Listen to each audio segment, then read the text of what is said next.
I mean, you guys were locked in. You guys seemed like Colton had a bit of a spin. Probably helped a little bit because he was leading for a while, but you guys nailed it and felt good about the whole way, I think. Yeah, I mean, I think what started it was qualifying. We knew that was going to be the case from testing as well. Track record guy, no big deal. Oh, that was nice. I didn't realize that at that time, but that was 2 solid laps, which were great. And I was cheering for Colton to go out again because it was getting hotter, and they were thinking about it, and they did it in the end. But ultimately, really really solid weekend. We nailed the pit stops on Saturday night. That was a massive team win there. And it was just about me just sort of, controlling it from there. And then Sunday, I think we could have easily gone 2 for 2, but that yellow just right at the wrong time. I think with the pit stop and how that was all working out, we probably would have came out in front of Alex there. But it's all swings and roundabouts. All happens, as you know. You win some, you lose some in terms of the cautions and when they fall. But really solid weekend, great points, and got our championship back on track for sure. So race 1, right? Obviously, there was a lot of speculation going into this weekend. Like, we don't really know how the race is going to go. Like, I watched the Highline practice, and like, you even spun in practice. Like, it was kind of wild. Like, there was some people trying to get adventurous on the track. But at what point in race 1 did you kind of realize, all right, this might be a strategic day. This might be we're going to have to take advantage of every restart possible to make any moves. Because I had noticed that once you guys caught the back of the field, and no one went anywhere. It was like the same distance between cars, sadly. But from how early did you kind of realize, hey, we're going to have to think our way forward here and use our pace at the exact right moments on in-laps and out-laps? I was very early in that first race when you just felt the second lane go, and you just didn't really...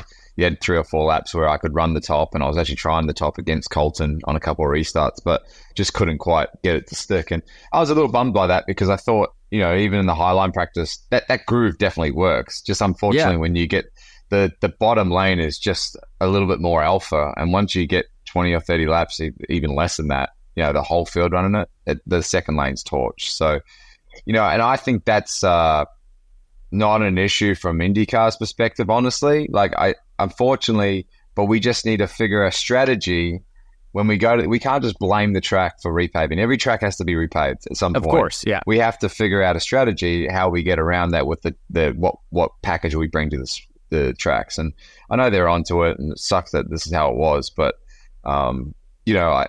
we knew that once we got into the race, it was all about sort of overcutting and running a little bit longer than Colton if we could. I mean, the yellows in that first race fell, so it was just yellow flag pit stop. So it was really all up to my guys, and they just did a huge job and got it done. And the credit that went to them, no doubt. Yeah, I mean, it's a huge team effort. Like, and you guys, I think more often than not, we always see like when like that little camera shot coming out of pit lane. It's like, oh, Scott's guy's got him the lead right there. I mean, that's what sets the race apart. Everyone, and even Will Power talks about this too in our interview with him. But the team effort from Penske is so strong, and you guys in the pit lane, it's so important. And once you can control it, that's it. Yeah, it's where a lot of the time is gained. I mean, we're stopped standing still, and we have to be, even half a second, 0.2 helps you massively out on track. And I think on the weekend, like the stops from all 3 cars were fantastic. The team worked so hard on them. They're very serious about it. The competition between the 3 crews are massive. And you need that. You need that friendly rivalry and that intensity, because when you get into those yellow flag pit stops where the intensity is high, your heart rate's going, you need to be able to deliver, and thankfully they all did. Obviously, after race 1, it felt like completely different situation race 1, and then race 2, people kind of figured out, okay, we're gonna go as long as we can go on these tires. Like we're gonna finally at Iowa extend the fuel stint all the way till you run out of fuel. And essentially, that was your ticket, right? Like you guys played that strategy the best. Was that something that you guys were going to immediately play into after race 1, or was that kind of like because your tires were working still fine, you were just going to go for it? No, I was doing that in race 1, but the yellows fell right before, like in the window, basically. So doing exactly the same thing. I just never got the chance to execute that. So going to the second race, starting way back where I was like, as soon as this settles out, I am just absolutely in maximum fuel save.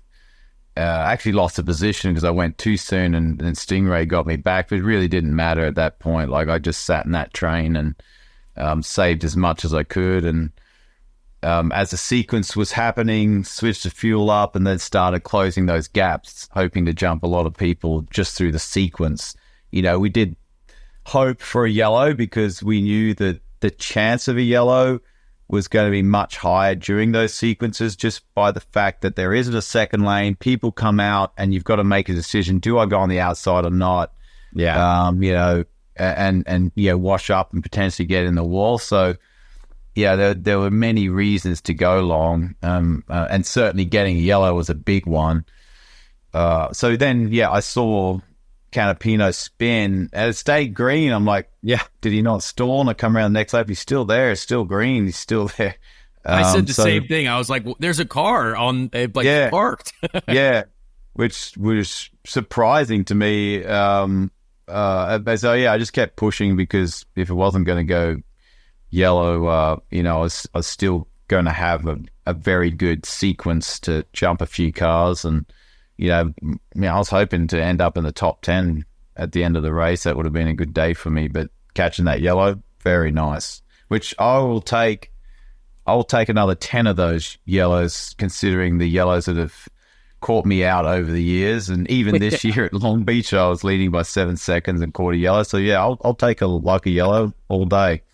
Absolutely. No, that's part of the game, right? Part of the game. Yeah.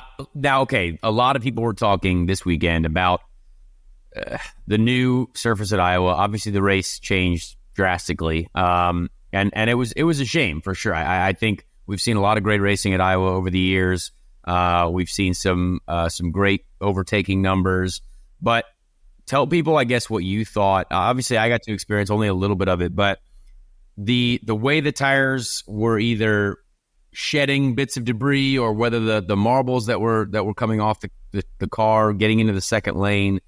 Tell people kind of what you thought. Like, if you tried to go half a wing's worth up just to maybe get a run, how much of a penalty that would be because of already how hard it is to pass.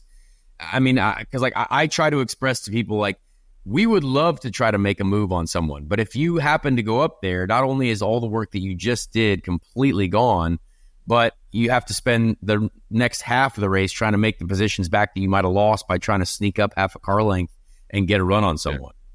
Yeah, it was just never, like, in my mind, starting both those races after testing there and understanding that you cannot put an inch into the dirty part of the track, which you actually can't see.